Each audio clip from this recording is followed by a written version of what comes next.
La historia comienza en el presente de México. Sí, por presente nos referimos al 2014. En ella vemos al presidente de México haciendo un comentario bastante desafortunado hacia la gente negra, que desde luego deja perplejo al embajador de Estados Unidos, cosa que por cierto sí sucedió en la vida real, y dicha por un presidente, siendo Vicente Fox por aquel entonces. Esto genera que la televisora que maneja la información del país se ponga en marcha para limpiar la imagen del presidente, y para hacerlo recurren a algo famoso llamado la caja china, que consistía en sacar el escándalo de algún famoso, político, deportista, etc. y desviar la atención, y para ello Lalo Salamanca contrata a Francisco de Amarteduele, que parece que ya se reformó y dejó de tener pelo de maruchan, y ambos publican la noticia de que el gobernador Carmelo Vargas recibe un soborno de un criminal, lo que genera una ola de críticas y desvía la atención de los medios y personas para que dejen de comentar la noticia de Sergio Mayer, algo que desde luego resulta bastante bien, y de un momento a otro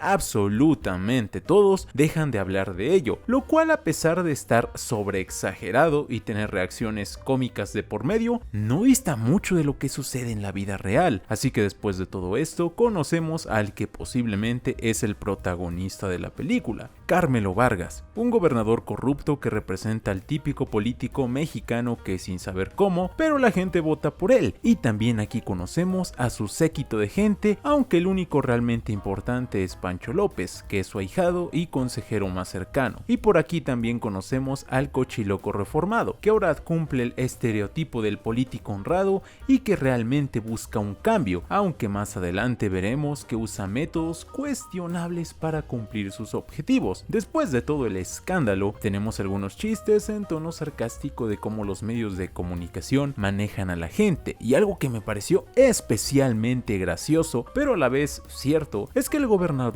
dice que a lo único que le hace caso el pueblo es a la televisión, y aunque las redes sociales actualmente tienen un gran impulso, por aquella época donde salió la película, las cosas eran algo diferentes, y era cierto que la televisión es un medio de comunicación que controlaba a las masas. ¿Quién diría que años después las conferencias de prensa ya no serían en televisión, sino que tendrían tantos números que aplastarían en audiencia a streamers que se dedican 100% a ellos, como Juan Cucnizo? Pero en fin, es algo que me llamó la atención y lo quería comentar. Siguiendo con la historia, al ver que no tiene otra salida más que darle las nalgas a la televisión, el gobernador junto al resto de su equipo vuelan a la Ciudad de México, en donde hacen un trato indemnizando a su estado prácticamente para que usen a los medios de comunicación para limpiar la imagen pública de Carmelo. Así que Poncho, junto a un grupo de personas donde sale la copia de Javier Alatorre pero en whitexican, comienzan a ideárselas para ver cómo le harán para limpiar la imagen del gobernador. Pero si las cosas ya estaban mal, ahora se pondrán muchísimo peor. Y es que justo cuando estaban viendo cómo limpiar su imagen, uno de sus secuaces le dispara al cochiloco, y la mala reputación del gobernador y el estado se incrementan. Así que ni cortos ni perezosos van a volver a aplicar la caja china, solo que ahora en lugar de hundir al gobernador, la van a usar para limpiar su imagen. Y más pronto que tarde sale una noticia de dos gemelas raptadas en su propio domicilio, lo que desde luego puede ser una alegoría a muchas historias mexicanas, como el caso Polet, una noticia muy sonada hace años en México. Así que ahora se desvía la atención de los videos del soborno, y de igual manera aprovechan todo esto para enaltecer más la imagen del gobernador, con burlas, parodias de la típica propaganda mexicana, donde los políticos por 5 minutos fingen ser buenas personas, que hace que incluso el video de Blanca Vergel se vea realista. Al pasar los días, conocemos un poco más el entorno donde se desarrolla la historia, y es bastante cómico y a la vez asusta un poco el gran parecido que hay entre el México realista y el México ficticio de esta historia, con memes sobre política, las tendencias de redes sociales, las manifestaciones, y sin duda lo más irónico es ver cómo toda la población casi de forma unánime se engancha con un programa de televisión que los distrae de lo realmente importante, en este caso con una telenovela que diferentes clases sociales ven y parecen prestarle más atención que a todos los problemas actuales, como en la realidad, donde se le presta más atención a quién es el siguiente expulsado en la casa de los famosos. Siguiendo con la historia, conocemos cómo el cochiloco comienza a ver muy sospechoso cómo que de un día para otro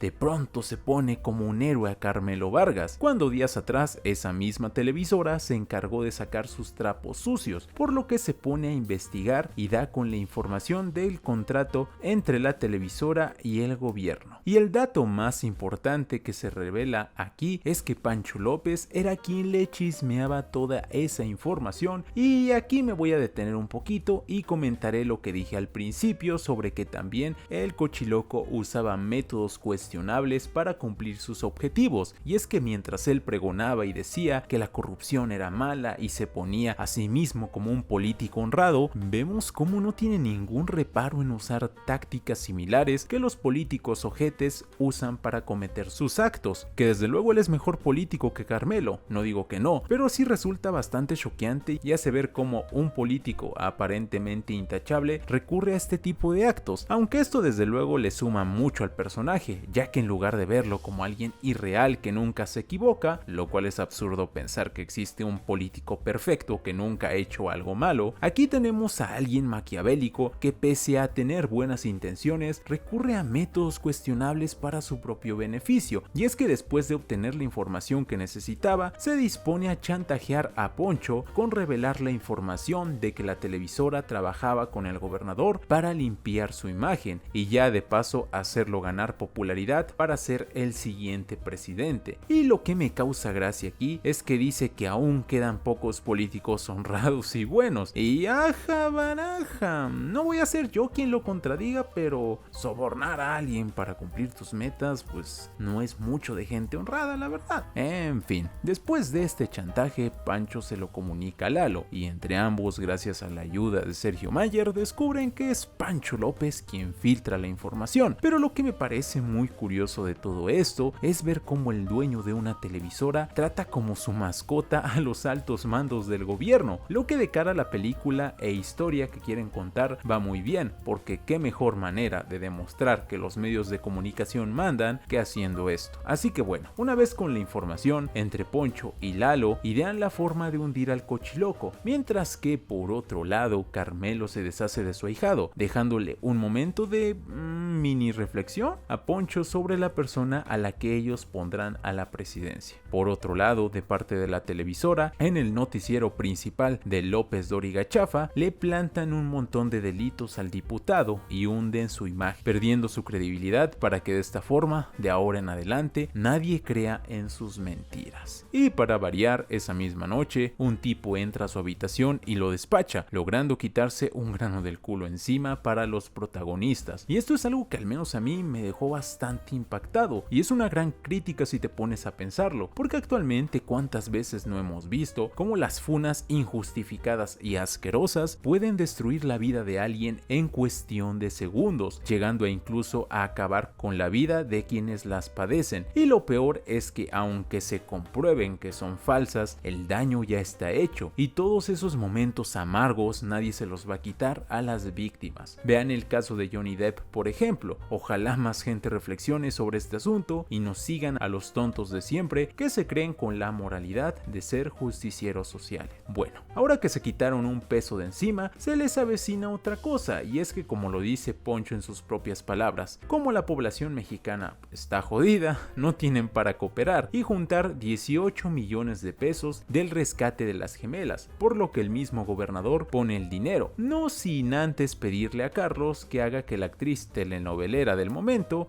sea su novia, algo que para nada recuerda a cierto acontecimiento de la vida real.